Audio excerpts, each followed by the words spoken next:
پر کئی دفعہ لگا چکا ہے، اب خواب غفلت سے اٹھ جاؤ، آگ پیروں تک آ گئی ہے، ایسا نہ ہو جلا ڈالے سارا کچھ۔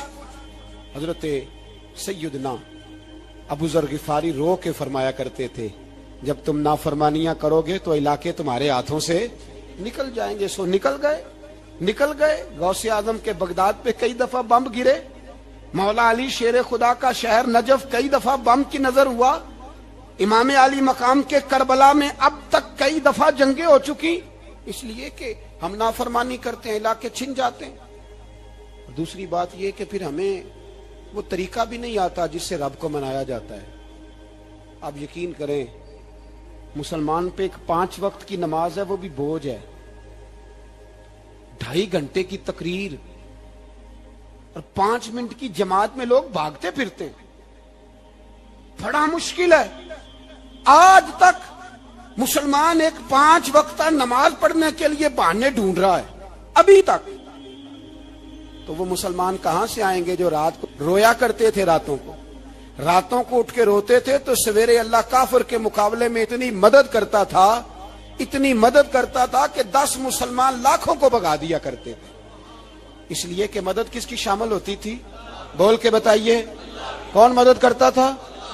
کیونکہ دیکھیں نا، یہ ہمیں طریقہ بتایا نبی پاک نے۔ اللہ حضور سے راضی تھا کہ نہیں؟ یار اس پہ جلدی جلدی بولو، اللہ راضی تھا نا؟ تو بدر کی رات حضور کیا کرتے رہے ساری رات؟ ساتھ نہیں تھا اللہ؟ وہ تو وہاں سے فرما رہا ہے غار ثور سے، ان اللہ معنا، محبوب کہہ دے کہ اللہ تیرے ساتھ ہے۔ وہاں سے محبوب کہہ رہے ہیں اللہ ہمارے ساتھ ہے، وہاں سے اللہ ساتھ تھا، پر ساری رات، بدر کی ساری رات۔ اور دعا کا رنگ کیا تھا؟ حضرت ابوبکر صدیق فرماتے ہیں حضور نے ہاتھ اٹھائے، اللہ یہ میرے 313 ہیں، میں کل کمائی لے کے آ گیا، اے اللہ میری کل کمائی ہے، اگر یہ ہلاک ہو گئے تو قیامت تک کون تیری عبادت کرے گا، اے اللہ مدد فرما۔ اور حضور مناتے ہیں رب کو، کہتے ہیں یا اللہ تو نے وعدہ نہیں کیا تھا تو مدد کرے گا، یا اللہ تیرا وعدہ نہیں تھا تو کامیابی دے گا، یا اللہ تو نے ساری رات مناتے گزر گئی، ساری رات۔ صبح کا اجالا چمکا تو حضرت ابوبکر فرماتے اتنا لمبا سجدہ کیا، حضور سجدے میں تھے، میں دیکھتے دیکھتے تھک گیا، میں سجدے کی حالت میں ہی حضور پر لیٹ گیا، لپٹ گیا۔ میں نے کہا محبوبہ سر اٹھائیں، وہ دیکھیں اللہ نے مدد نازل فرما بھی دی ہے۔ اٹھائیے سر۔ حضور نے اللہ کو منایا، نبی پاک منایا کرتے تھے، ہم اب سجدوں میں بھی نہیں جاتے۔ اتنی سو گئی امت، سجدوں تقریروں سے انقلاب لانا چاہتے ہیں، ہم خالی نعروں سے انقلاب برپا کرنا چاہتے ہیں۔ لوگ جب روتے تھے، بوڑھے لوگ سجدوں میں، اور عالم فاضل صوفی کی تو کیا بات ہے نا، وہ تو اللہ کے نمائندے ہیں کہ جس کے صرف سفید بال ہو جائیں۔ میرے نبی پاک علیہ السلام نے فرمایا رب تو ان کی بڑی عزت کرتا ہے، ان کی بڑی۔ اور میرے نبی پاک نے فرمایا گناہگار مومن بھی جب دعا کے لیے ہاتھ اٹھاتا ہے تو اللہ فرماتا ہے فرشتو اسے خالی نہ لوٹانا، مجھے شرم آتی ہے سے خالی۔ پر تو اٹھاتا ہی نہیں، تو اسے مناتا ہی نہیں، تو کبھی لپٹا ہی نہیں، تو نے کبھی کہا ہی نہیں کہ یا اللہ آ میں تجھے لے جاؤں حضرت سعد بن ابی وقاص کے پاس۔ قادسیہ کی جنگ ہو رہی تھی، کافر بلا رہا تھا، آؤ اگر کوئی ہے تو آؤ مقابلے میں۔ حضرت سعد بن ابی وقاص نے گھوڑے دوڑا دیے، دشت تو دشت ہیں، صحرا بھی نہ چھوڑے ہم نے، بحر ظلمات میں دوڑا دیے گھوڑے ہم نے۔ حضرت سعد بن ابی وقاص نے گھوڑے دوڑائے، آگے دریا آ گیا، کوئی پل نہیں، کوئی شے نہیں، اسلام کی عزت کا سوال ہے۔ حضرت سعد بن ابی وقاص نے ہاتھ اٹھائے اور کہا اے اللہ اگر تو موسیٰ کی نافرمان قوم کو رستہ دے سکتا ہے تو تو ہمارے دلوں کو جانتا ہے، ہم تو اپنے رسول کے فرما بردار غلام ہیں، آنا مہربانی کر کی اگر تو نے دل مسلم کی دل جوئی نہیں تو ہمیں تانا دیں گے بت کے مسلم کا خدا کوئی نہیں۔ کہا اے اللہ مہربانی فرما، اگر تو حضرت وَإِذْ فَرَقْنَا بِكُمُ الْبَحْرَ فَأَنْجَيْنَاكُمْ وَأَغْرَقْنَا آلَ فِرْعَوْنَ، اگر تو حضرت موسیٰ کی قوم کے لیے دریا پھاڑ سکتا ہے تو ہم تو نبی پاک کے غلام ہیں۔ صحابہ کہتے ہیں جناب سعد نے دعا مانگی تو دریا نے رستہ عطا فرما دیا۔ یار تو دعا بھی نہیں مانگتا؟ حضور نے فرمایا دعا صلاح المومن، دعا مومن کا ہتھیار ہے، تو نے یہ بھی چھوڑ دیا ہے۔ اب تو باتیں کر کے، تبصرے کر کے، ٹی وی دیکھ کے، اپنی رائے قائم کر کے، کمنٹس کر کے سو جاتا ہے، یہ بھی سوتا خشک ہو گیا۔ تو دعا تک نہیں مانگتا۔ فرماتے ہیں دعا مانگی تو دریا نے رستہ دیا، اور جب اس کنارے نکلے تو حضرت سعد کہنے لگے کسی کی کوئی شے تو نہیں رہ گئی دریا میں، کوئی چیز تو نہیں رہ گئی۔ ایک صحابی کہنے لگے پیالہ رہ گیا ہے، تو حضرت سعد فرمانے لگے او دریا ہمارا پیالہ واپس نہیں کر دیتا؟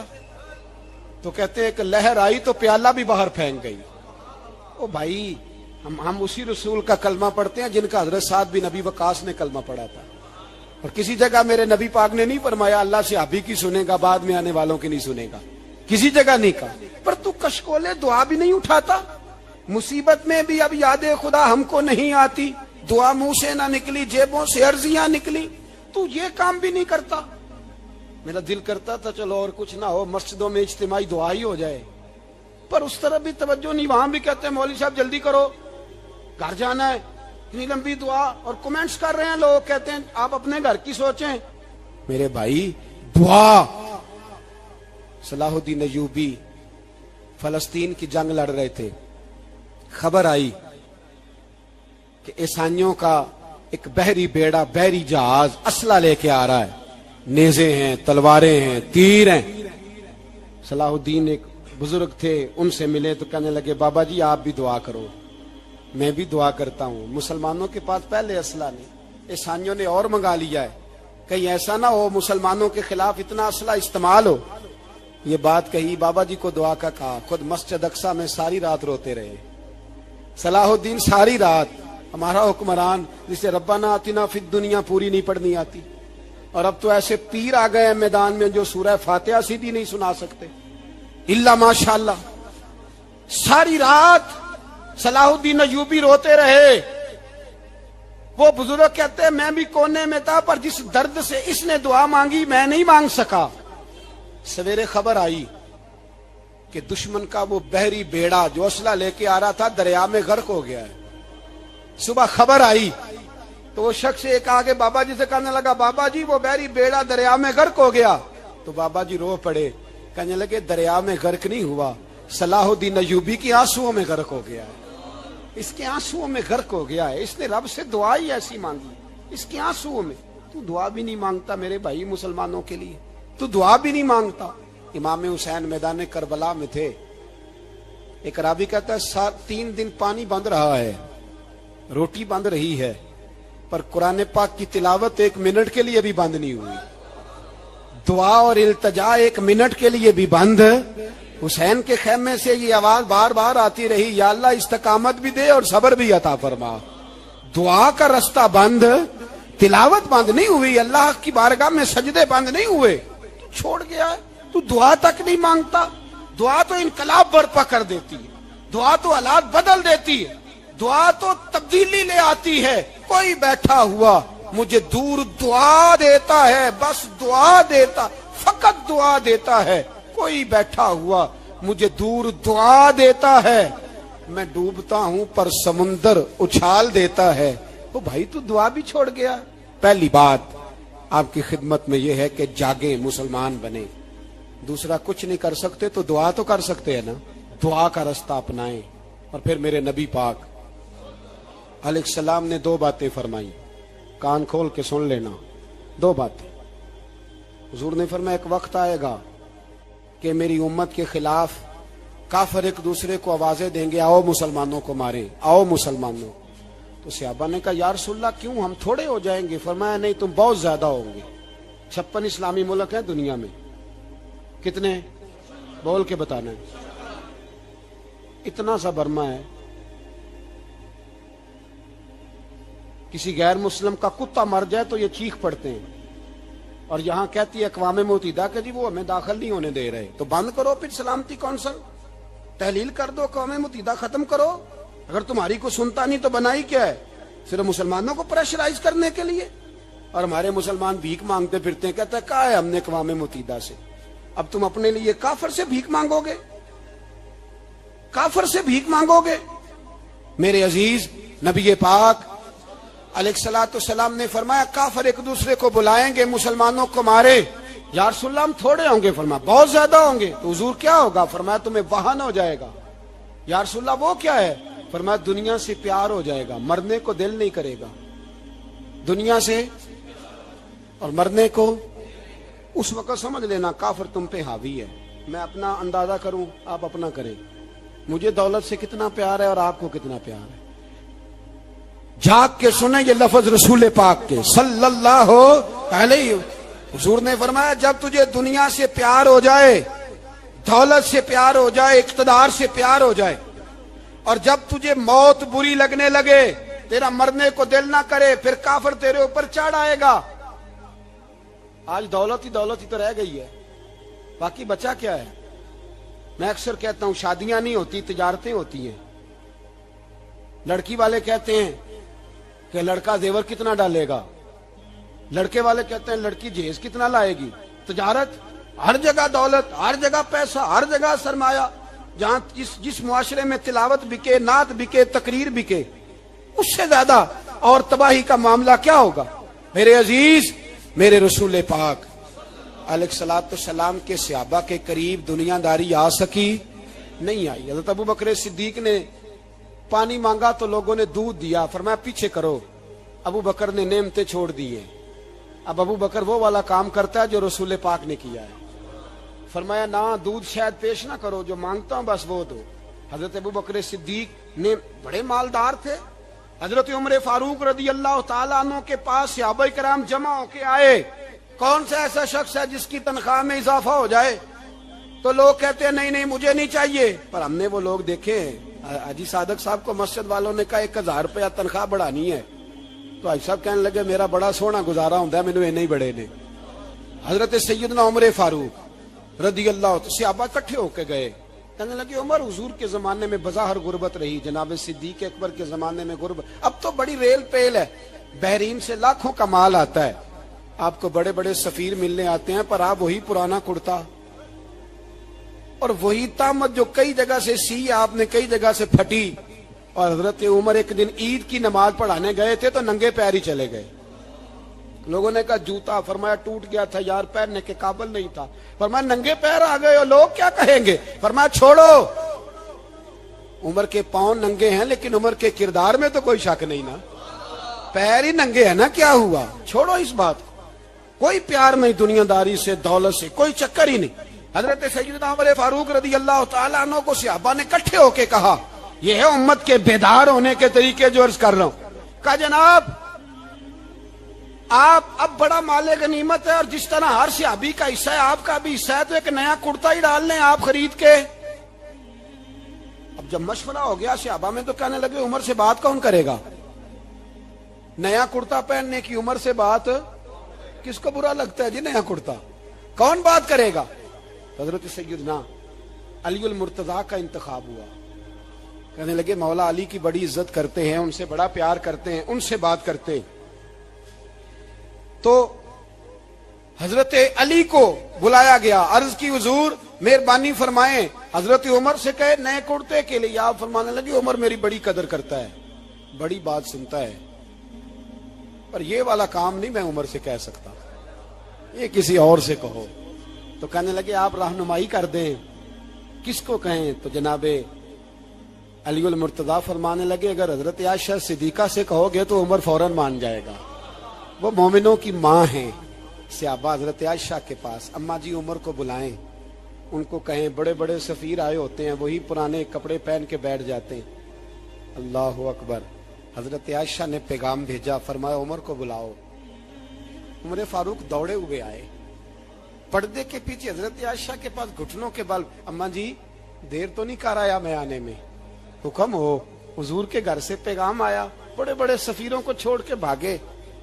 حضرت عائشہ صدیقہ کہنے لگی عمر دیکھو جائز پیسے ہوں تو اسلام اچھے لباس سے منع نہیں کرتا، اب بڑا بڑا مال آیا ہے، اب تیرا بھی حصہ ہے، تو صحابہ کرام کی خواہش ہے کہ نیا کرتا پہن لو، بڑے بڑے سفیر آتے ہیں، حرج بھی کوئی نہیں، جائز بھی ہے، کو منع نہیں. حضرت عمر نے گردن جھکا، جی اماں جی، جی اماں جی، جی اماں جی. حضرت عائشہ کہتی ہیں بات ختم ہوئی، عمر نے گردن اٹھائی تو عمر کی داڑھی آنسوؤں سے بھری ہوئی. کہتی ہے مجھے کہنے لگے اماں جی میں تو صرف مسجد میں دیکھا کرتا تھا، آپ تو مصطفیٰ کو دن رات دیکھتی تھی، جس طرح کے کرتے آمنہ کے لال نے پہنے ہیں مجھے بھی پہنا دو، میں تیار ہوں، میں پہن لوں گا، میں تیار ہوں، پر جس طرح کے میرے نبی نے پہنے۔ حضرت عائشہ کہتی ہے میں پھوٹ کے روئی، میرا پلو آنسوؤں سے بھر گیا۔ فرماتی ہیں میں عمر کی بات سنتی گئی تو میرا پلو آنسوؤں سے، میں نے کہا عمر تو جا، تو ٹھیک ہے۔ فرماتی ہے عمر فاروق سلام کر کے اٹھے، امیر المومنین چلے گئے، اس کونے میں صحابہ چھپے ہوئے تھے، وہ آئے، کہا اماں جی کیا بات ہوئی؟ تو میں پھر رو پڑی۔ میں نے کہا کیا بتاؤں، تمہیں پرانے کرتے نظر آتے ہیں، اسے محمد عربی کے جلوے نظر آتے ہیں، اسے رسول اللہ کا رنگ نظر آتا ہے، اسے وہ غلامی نظر آتی ہے۔ عمر کو دنیا سے پیار، اور دنیا سے پیار نہیں تھا، دعا پتہ کیا تھی؟ یوں جھولی اٹھا کے اللہ مرزقنا شہادتن فی سبیلک وجعل موت فی بلد حبیبک، اللہ عمر کو بسترے والی موت نہ دینا، موت شہادت کی دینا، اور میں میدان میں جا کے نہیں مرنا چاہتا، مجھے رسول اللہ کے شہر میں موت چاہیے، باہر جا کے نہیں، یہی میدان لگے مدینے میں، یہی موت آئے، اسباب بنا، میں مدینہ بھی نہیں چھوڑنا چاہتا۔ او بھائی ان لوگوں کو نہیں پیار تھا۔ جناب صدیق اکبر کا وصال ہوا تو زہر کے اثر سے، وہ جو آپ کو زہر لگا تھا، بعض مفسرین نے لکھا ہے کبھی کبھی وہ جو سانپ نے ڈسا تھا تو کبھی کبھی اس کا اثر آتا تھا، بس اللہ نے شہادت دینی تھی کبھی کبھی، ورنہ تو بڑی شفائیں تھیں۔ حضرت عمر شہید، حضرت عثمان، جناب علی، امام حسن، امام حسین، علی اکبر، علی اصغر، حضرت عباس، حضرت سعد بن معاذ، حضرت امیر حمزہ، مصعب بن عمیر۔ میرے محبوب نے تو لسٹ بنائی شہیدوں کی، لسٹ بنائی شہیدوں کی، شہادت سے پیار کیا رسول اللہ صلی اللہ علیہ وسلم کے غلاموں نے، پیار کیا شہادت سے، اسی لیے تو کافر اٹھ نہیں سکا کہ شہادت سے حضرت سعد بن معاذ رضی اللہ تعالیٰ عنہ کو زخم لگ گیا، جنگ سے زندہ آ گئے لیکن زخم ہے، رو کے کہنے لگے محبوبہ سارے شہید ہو گئے، میں ایسے ہی رہ گیا۔ حضور نے فرمایا نہیں، رب تجھے بھی شہادت کی موت ہی عطا فرمائے گا۔ اسی زخم میں پردہ ہو گیا۔ میرے بھائی حضرت عمر بن جموح رضی اللہ تعالیٰ عنہ 4 بیٹے لے کے احد کے میدان میں آئے، کہا محبوبہ میرے 4 ہی تھے، میں سارے لے آیا ہوں، سارے ہی قبول ہیں؟ اور میں ٹھیک ہے، پھر خود بھی زرہ پہن لی، ایک ٹانگ سے لنگڑے تھے، ٹانگ چھوٹی تھی۔ حضور نے فرمایا تو نے کیوں لباس پہن لیا ہے؟ کہا حضور میں نے بھی تو جہاد پہ جانا ہے نا۔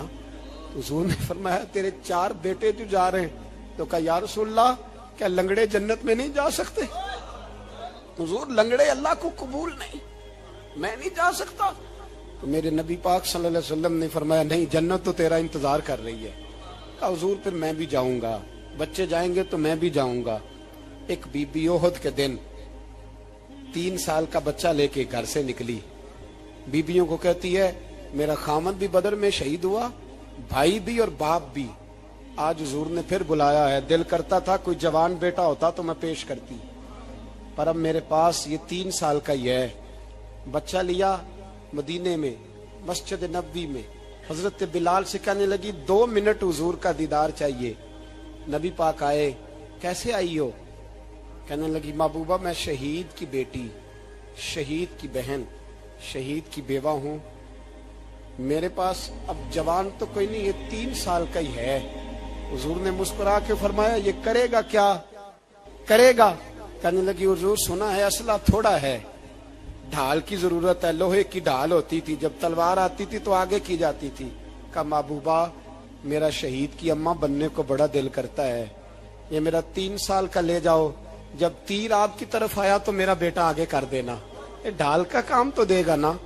ہنستے ہوئے محبوب کی آنکھوں میں آنسو آئے، بچے کو پکڑ کے سینے سے لگایا، ماتھا چوما، فرمایا جا تیرے ساتھ وعدہ ہے، قیامت کے دن تجھے شہید کی اماں کہہ کے ہی پکارا جائے گا، وعدہ ہے تیرے ساتھ تجھے شہید کی۔ میرے بھائی مرنے کو دل ہی نہیں مسلمان۔ میرے نبی پاک صلی اللہ علیہ وسلم نے فرمایا جس کے دل میں کبھی شہادت کی آرزو پیدا نہیں ہوئی، اس کے سینے میں دھڑکنے والا دل مومن کا ہے ہی نہیں، وہ تو منافق ہے۔ جو کبھی دین کے رستے میں شہید ہونے کو، میرے بھائیوں دین کو بڑی ضرورت ہے، بڑی ضرورت ہے، بڑی۔ اے خاصائے خاصان رسول وقت دعا ہے، امت پہ تیری آ کے عجب وقت پڑا ہے۔ وہ دین جو بڑی شان سے نکلا تھا وطن سے، پردیس میں وہ آج غریب الغربا ہے۔ فریاد ہے اے کشتی امت کے نگہباں، بیڑا یہ تباہی کے قریب آن لگا ہے۔ اور ایک شاعر قلم توڑ گیا، کہنے لگا تجھ سے فریاد ہے اے گنبد خضرا والے، تجھ سے فریاد ہے اے گنبد خضرا والے، کعبے والوں کو ستاتے ہیں کلیسا والے۔ تجھ سے فریاد ہے اے گنبد خضرا۔ اپنے اندر دین کا درد پیدا کرو، ذوق پیدا کرو، مسلمان بن کے جینا سیکھو۔ جب کوئی برادری پوچھے تو کہو میں محمدی ہوتا ہوں، میں مصطفی ہوتا ہوں، میں رسول اللہ کا غلام ہوتا ہوں، میں پہلے مسلمان ہوں، باقی کچھ بعد میں ہوں۔ خدا را اپنے گھر میں پردہ کراؤ، خدا را رزق حلال کھاؤ۔ اگر پردے نہ ہوں، رزق حلال نہ ہو تو جذبہ جہاد پیدا نہیں ہوتا۔ خدا را اپنے اندر انقلاب برپا کرو، دین کے لیے جینا سیکھو۔ دین بڑا تڑپتا ہے، دین بڑا روتا ہے۔ رسول اللہ آج تجارت کرنے والے ملتے ہیں، آج سیاست کرنے والے ملتے ہیں، دین والے نہیں ملتے، دین کے درد والے نہیں ملتے۔ اپیل ہے آپ سے، آج رات 2 نفل پڑھ کے اور کچھ نہ ہو سکے تو مسلمانوں کے لیے دعا ضرور کر دینا، ان کے لیے دعا ضرور کر دینا۔ اپنے آپ کو بیدار کرو، بیدار کرو۔ بھئی ہم تو آج تک اس لیے ڈر رہے ہیں کہ ہمارا چہرہ ہی نبی پاک جیسا نہیں بن سکا، تو داڑھی رکھنے میں بھی ہم ڈرتے ہیں، نمازی بننے، مسجد آباد کرنے میں، مسلمان کہلانے میں بھی تک خوف ہے۔ تو بتلاؤ نا اس سے آگے بات کب چلے گی؟ جہاد کی بات تو بڑی آگے جا کے، بدل جاؤ، رسول اللہ کا غلام بن کے جینا سیکھو۔ نبی پاک صلی اللہ علیہ وسلم کی غلامی کا پٹا اپنے گلے میں ڈالو۔ یہی امام حسین کی سوچ ہے، یہی امام علی مقام کا پیغام ہے، اس کو کبھی فراموش نہ کرنا۔ امام حسین ہمیں بتا گئے سارا کچھ لٹ جائے پر دین کے اندر کوئی نقص واقعہ نہ ہونے پائے، کوئی شرابی، کوئی بے ایمان، کوئی لٹیرا کبھی اس کے سپورٹر نہ بننا۔ ہمیشہ وہ کسی شاعر نے کہا تھا ہم سے نہ رقم ہوں گے قصیدے یزید کے۔ کسی نے کہا کسی ظالم نے میری سپورٹ کر، میری بات کر، تو اس نے کہا ہم سے نہ رقم ہوں گے قصیدے۔ تو حضرت رابعہ بصریہ فرمانے لگی چھوڑ دے، ایک بخشا ہوا ایک بخشی ہوئی کا کفن چوری کرے گا، بس کر، چھوڑ دے۔ تو کہتے میں کام کے پیچھے گرا تو میں نے کہا اماں تو بخشی ہوئی ہے، تیرا تقوی پرہیزگاری خوف خدا زمانہ جانتا ہے، پر میں کیسے بخشا ہوں؟ میں تو پاپی ہوں، میں نے تو ساری زندگی گناہ کبیرہ کیا، مردوں کے کفن چوری کی، میں کیسے بخشا گیا؟ تو اماں کہنے لگی بولے کل جس نے بھی میرا جنازہ پڑھا ہے رب کریم نے سب کی بخشی فرما دی، بخشے گئے سارے جنازے میں آنے والے۔ اللہ اپنے بندوں کو یہ شان عطا فرماتا ہے۔ میرے حضرت قبلہ عالم دوستو، دیانتداری سے کہتا ہوں، مسجد میں بیٹھا ہوں اس وقت، اگر وہ والی سیرت جو کتابوں میں ہم ولیوں کی پڑھتے ہیں وہ اگر کسی شخص میں پائی جاتی ہے تو وہ میرے شیخ میں پائی جاتی ہے، میرے حضرت میں۔ ابھی آپ جب آئے لوگ کہتے ہیں آپ کی آخری ملاقات کب ہوئی، تو میں کہتا ہوں آخری ہوئی نہیں، کبھی نہ کبھی ہوگی۔ یہ کیسے ہو سکتا ہے؟ مالی دا کم پانی دینا، پھل پکے ہون یا کچے، پیر مریداں دے سر تے رنگ ہے، وہ جھوٹے ہون یا سچے۔ ہماری تو ملاقات آخری کی، ہم تو جنت میں بھی کٹھے رہیں گے، ان کے قدموں میں رہیں گے، اور ہم اللہ سے دعا مانگتے ہیں جنت میرے کس کاری جتھے یار نظر نہ آوے، او دوزخ مینو لکھ بہشتاں جتھے سونا آوے جاوے، تو وہاں بھی کٹھے ہوں گے۔ میں ابھی آخری دفعہ جب گیا تو یہ عزیزم ابرار بھی میرے ساتھ تھے، اجازت ہی 2 لوگوں کو ملی وہاں تک جانے کی، آپ کراچی تشریف فرماتے، وہ میرے ساتھ تھے۔ 2 گھنٹے ہم بیٹھے رہے، بے خبر ہو جو غلاموں سے واقعہ کیا، 6 7 8 گھنٹے انتظار کرنا پڑا، شکن بھی نہیں آیا۔ نکاح جی کہتے ہیں اسے بٹھاؤ، تو بندہ کسی جگہ کا اپنے آپ کو کتا بھی کہے تو کتے تو بیچارے ساری دیہڑی باہر بھی نوکری کر جاتے ہیں, یہ بھی نہیں کہتے میں نے اندر آنا ہے, وہ تو کبھی کہتے ہی نہیں. انہوں نے کبھی کہا ہے بندہ سگ بھی کہلائے اور پھر وہ ڈیوٹی بھی اور طرح کی کرے, نوابوں جیسی ڈیوٹی کرنا اور بات درویشی اور غلامی کی کرنا, یہ کیسے دو باتیں تو نہیں ہوتی, بات تو ایک ہوتی ہے. جڑیاں خصماں دی وچن عذاب وسن بھاگ جاگ جاندے ہو نہ گولیاں. کئی گھنٹے انتظار کیا تو کئی لوگ آئے, حضرت کب آئیں گے, چلے گئے. کئی آئے تو وہاں ایک مولانا بوڑھے بیٹھے تھے, مولانا اسرائیل ان کا نام تھا. تو مجھے کہنے لگے مولانا آپ نے نہیں جانا. میں نے کہا جی ہم نے کہاں جانا ہے, ہم تو یہاں رہنے کے لیے آئے ہیں. جب ان کی ایک دو شخص نے تھوڑی سی میرے اوپر تنقید کی نظر بھی ڈالی کہ یہ کب سے آیا ہے, تو کچھ ہوتا تو ملاقات نہ ہوتی, اور ہم ہیں بھی نہیں, ہم کچھ بھی نہیں. ہمارا تو چوتھے درجے کے نوکروں میں نام آ جائے تو بڑی بات ہے. چوتھے درجے کے نوکر, نوکروں کو بھی کس میں ہوتی ہے نا, ایک سیکٹری ہوتا ہے, ایک چوکیدار ہوتا ہے, ان کے پاس بھی چابیاں وابیاں ہوتی ہیں, ایک بار والا ہوتا ہے, ایک چوتھے پانچویں درجے کا نوکر ہوتا ہے جس کو کبھی کبھی بتایا جاتا ہے چل گاڑی دھو دے, چل تو آ جا. ہم تو چوتھے درجے کے نوکر بننے کو بھی بھائی بڑے تیار ہیں اور ایمانداری سے تیار ہیں, وہ رکھ لے بس مہربانی. تو حضرت بیٹھے رہے, دیر ہو گئی, تھک جاتا ہوں, تھک گیا, بات آگے نکل گئی. اب بیٹھے تھے تو تنہائی تھی. مجمع ہوا نا, جب مجمع پار محفل پہ حضرت ہمیں نہیں ملے, بار سیدھے مجلس پہ کئی سالوں کے بعد ملاقات ہوئی. چر ہویا مینو ترلے لیندے کدی موڑ میرے ول واگاں, خواب میری ایک وار جے آویں میں ساری عمر نہ جاگاں. دیر ہو گئی, میں بڑا ترسا ہوا بیٹھا تھا. کئی گھنٹے بیت گئے, بیٹھے رہے. مرضی ہے نا جی, یہی رس بولے تے دی مہربانی. تو دیر کے بعد جب وہاں پہنچے نا اسٹیج پہ سامنے حضرت کے پاس, حضرت سٹیج پہ آ گئے تو میری طبیعت ہے کہ میں جب اپنے شیخ کے پاس بیٹھتا تھا تو سب سے پیچھے بیٹھنے کی کوشش کرتا تھا, اس لیے کہ بڑھ کے آگے ہونا کمال نہیں. کو پکڑ کے آگے کرے تو پھر بھی تھوڑی سی نوکری قبول ہونے کی بات سمجھو. پیچھے بیٹھ گئے ہم لوگ, میں بھی اور ابرار بھی, ہم پیچھے بیٹھ گئے. اب وہاں علماء اور مشائخ کا ڈھیر لگا ہوا تھا. حضرت کی نظر بظاہر خاصی کمزور ہے, لیکن جب بیٹھے تو یہ میرے ساتھ موجود تھے, آپ گواہی لے سکتے ہیں. حضرت نے فوراً نقیب محفل سے کہا کہ وہ پیچھے بیٹھا, اسے تو آگے بلاؤ.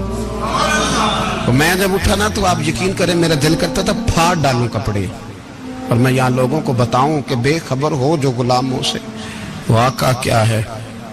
ہم لوگ آگے گئے, اور جب میں اسٹیج پہ ان کے قدموں میں بیٹھا تو مجھے کہنے لگے بچے کو بھی بلاؤ جس کو ساتھ لائے.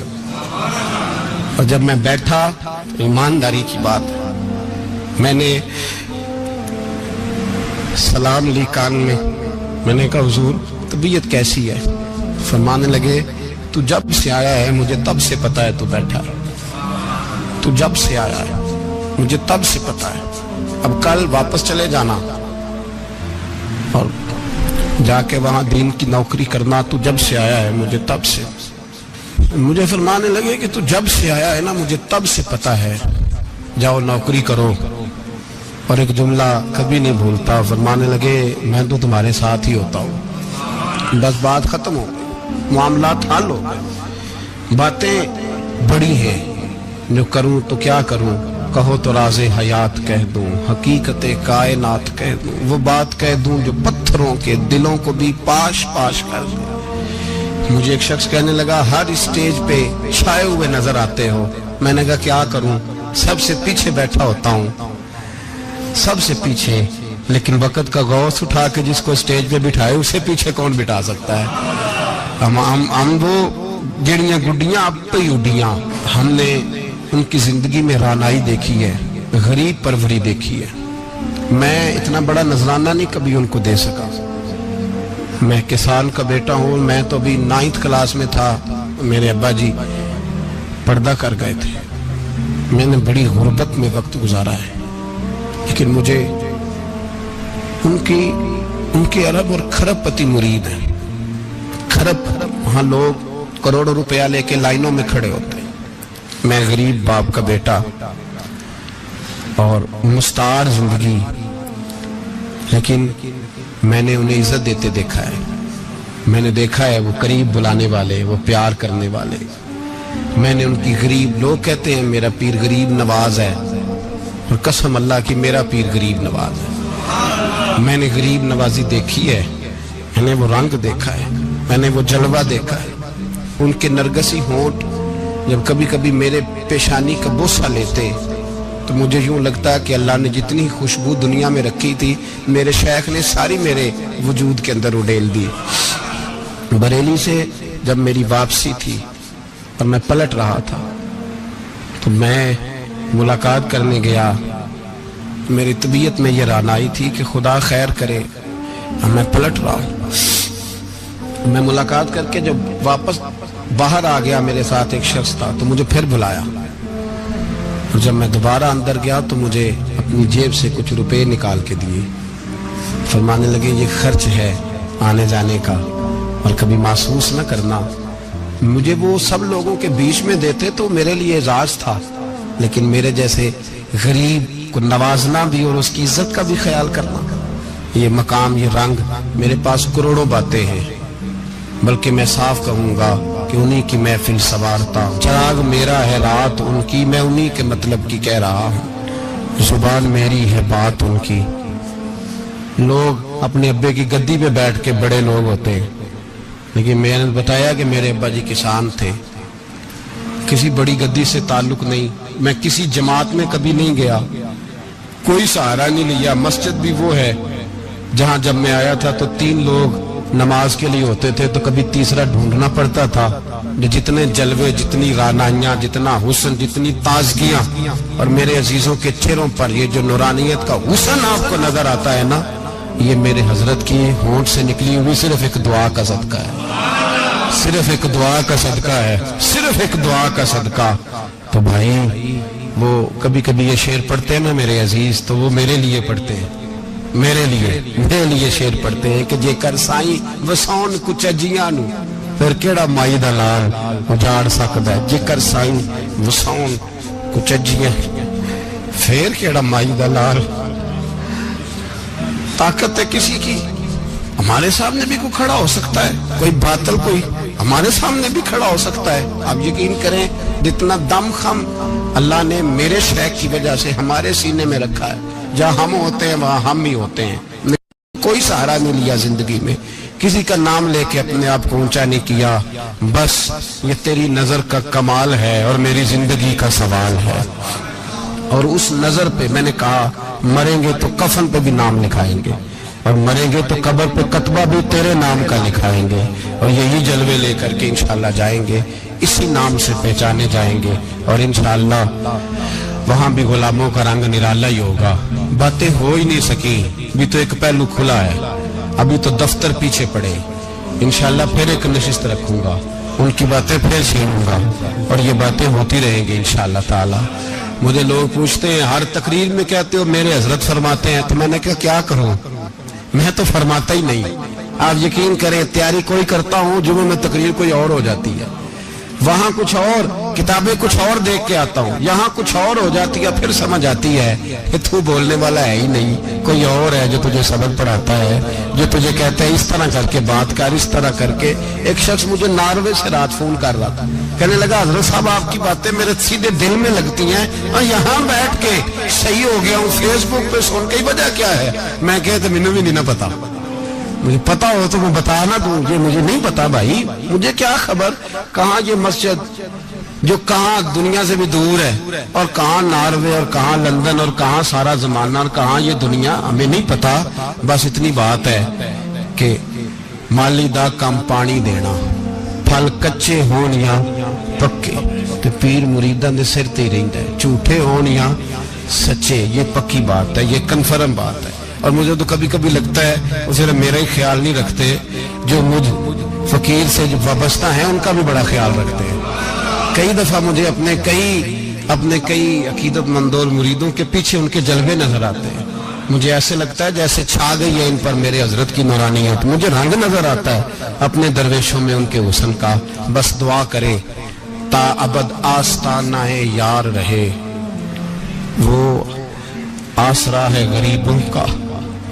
سرکار نے فلاح انسانیت کے لیے جو دوسرا کام کیا نا، وہ لوگوں کو احساس دلایا ہے کہ اگر غلطی ہو جائے تو تم نے بندوں کے سامنے اپنے آپ کو کلیئر نہیں کرنا، تم نے تو رب کے سامنے اپنے آپ کو کلیئر کرنا، اللہ کے سامنے تم نے بچنا ہے کہ میرا گناہ معاف۔ اور حضور احساس پیدا کرتے تھے۔ بخاری شریف میں قبیلہ غامدیہ کی اس عورت کا تذکرہ موجود ہے جو خود آئی تھی، کوئی گرفتار کر کے نہیں لایا تھا، از خود آئی۔ احساس پیدا ہو گیا نا گناہ کا۔ یہاں بہت ساری غلطیاں کر کے بھی لوگ جب اپنی بات کرتے ہیں تو کہتے ہیں کبھی یاد تو نہیں کسی کے ساتھ زیادتی کی ہو، یاد تو نہیں کبھی کسی کا۔ بھئی آپ نے اتنے بڑے ولی ہونے کا دعویٰ کر دیا۔ انسان تو انسان رہتا ہے۔ بڑے بڑے لوگ کہہ گئے کہ یا اللہ اگر انجانے میں بھی بھول گئے ہیں تو ہم سے درگزر فرما، لیکن جب ہم تیار ہی نہیں ماننے کو۔ حضرت انس بن مالک کہتے ہیں وہ خاتون آئی، کوئی پکڑ کے نہیں لایا، کسی 14 دنوں کے ریمانڈ پہ نہیں اسے منوایا گیا، اسے وہ خود بخود آئی اور کریم محبوب علیہ السلام کے سامنے جب وہ کھڑی ہوئی تو اتنے درد سے میں نے کم لوگ روتے دیکھے ہیں جس درد سے وہ روئی۔ عرض کرنے لگی حضور میں غلطی کر بیٹھی ہوں، مجھ سے زنا ہو گیا، مجھے پاک کر دے۔ تو محبوب کریم علیہ السلام نے فرمایا تو کیسے ثابت کرے گی تو نے گناہ کیا؟ یعنی مجرم کو ثابت کرنا پڑ رہا ہے کہ میں گناہ گار۔ یہ وہ کمال ہے کہ انسانوں کو احساس ہونے لگے کہ یہاں ہم غلط ہیں۔ جب اعتراف جرم ہوتا ہے، جب بیماری کی تشخیص ہوتی ہے تو پھر اس کا علاج بھی ہو جاتا ہے۔ حضرت انس بن مالک کہتے ہیں وہ عرض کرنے لگی حضور میرے پیٹ میں ناجائز بچہ ہے۔ حضور نے فرمایا جا جب بچہ پیدا ہو تو پھر آنا۔ وہ 8 ماہ کے بعد آئی تو اس کی گود میں پھول سا بچہ تھا۔ حضور نے فرمایا واپس جا، جب روٹی کھانے لگ جائے تو پھر آنا۔ وہ 2 سال 2.25 سال دودھ پلاتی رہی، پھر جب آئی تو بچے کے ہاتھ میں روٹی کا ٹکڑا تھا۔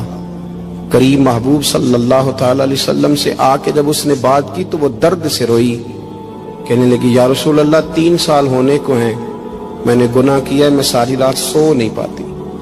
حضور تڑپتی، اگر اس حال میں مر گئی تو اپنے رب کو کیا منہ دکھاؤں، مجھے پاک کر دے، میرے حال پہ رحم فرمائے۔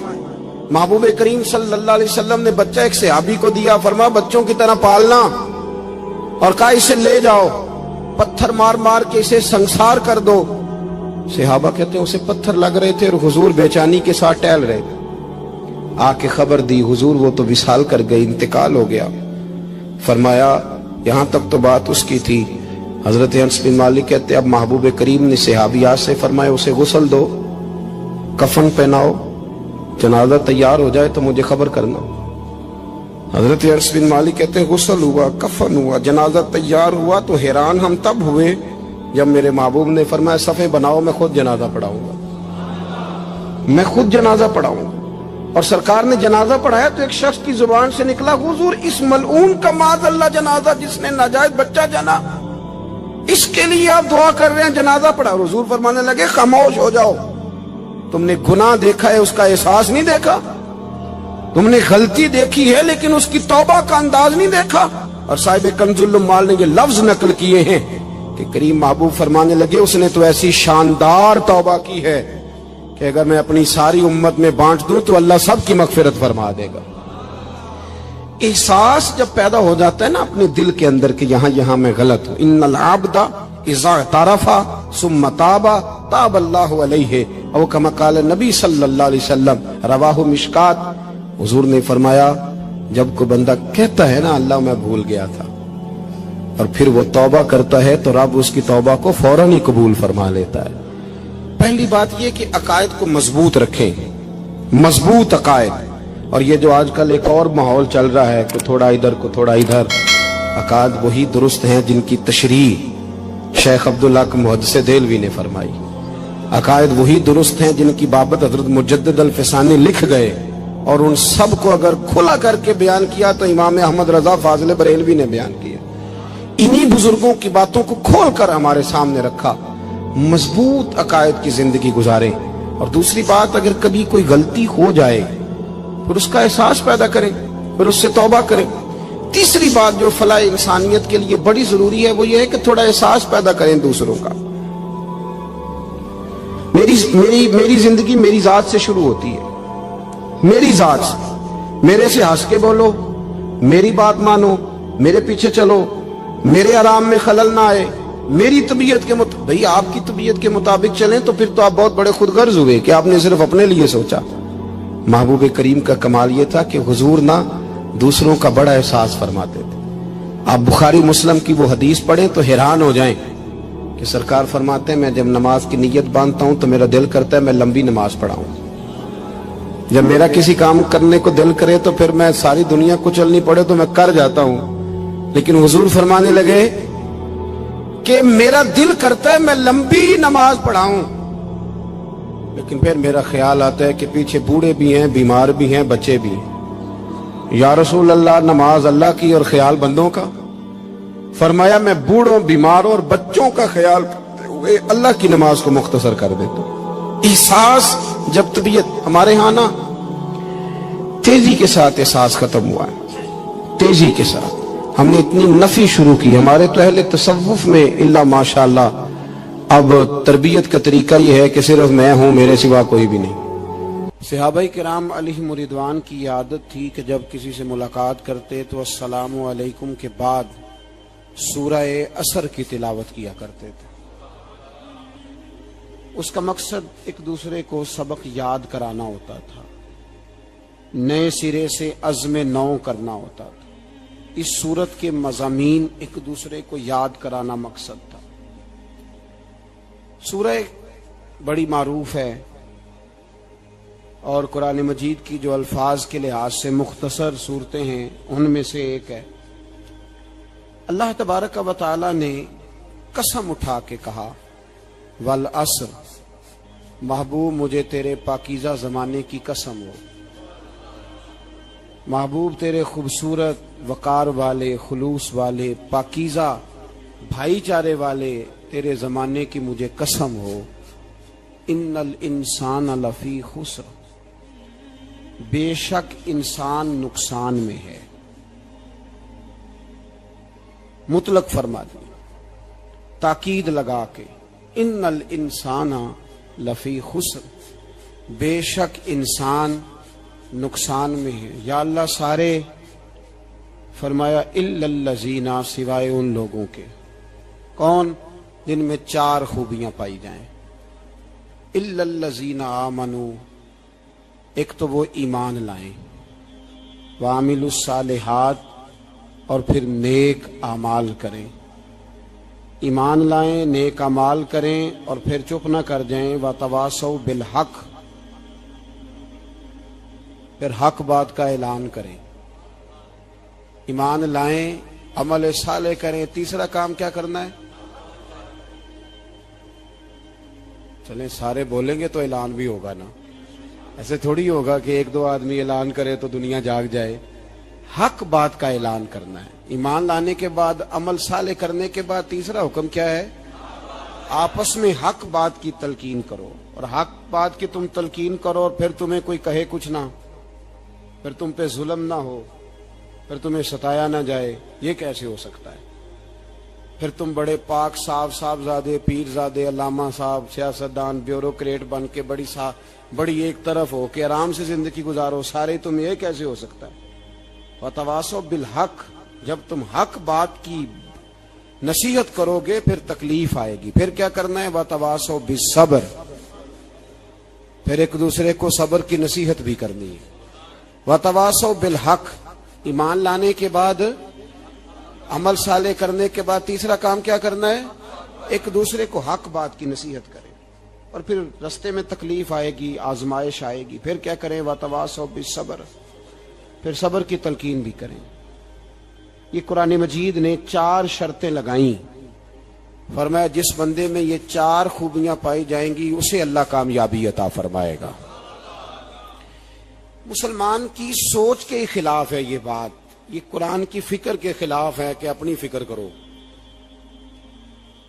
برما کے لیے، کشمیر کے لیے، فلسطین کے لیے بات نہ کرو، اپنی فکر کرو. یہ قرآن کی سوچ کے خلاف ہے، یہ قرآن کے پیغام کے خلاف ہے. اس لیے کہ اگر صرف اپنی بات ہوتی تو آمنو اور عاملوا الصالحات پہ بات ختم ہو گئی ہوتی، پھر بات آگے نہ چلتی.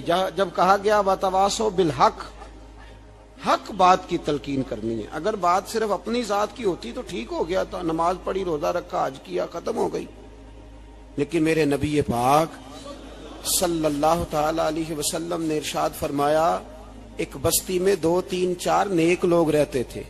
میرے پیارے کریم رسول فرماتے ہیں 3 4 بڑے پرہیزگار, متقی, صاف ستھرے صوفی صاحب, درویش صاحب, علامہ صاحب, بڑے جو کہتے تھے بالکل جی میں کوئی بات نہیں کرتا, کسی بادشاہ کو نہیں چھیڑتا, میں تو بس لوگوں کو اللہ اللہ بتاتا ہوں, میرا کوئی تعلق نہیں.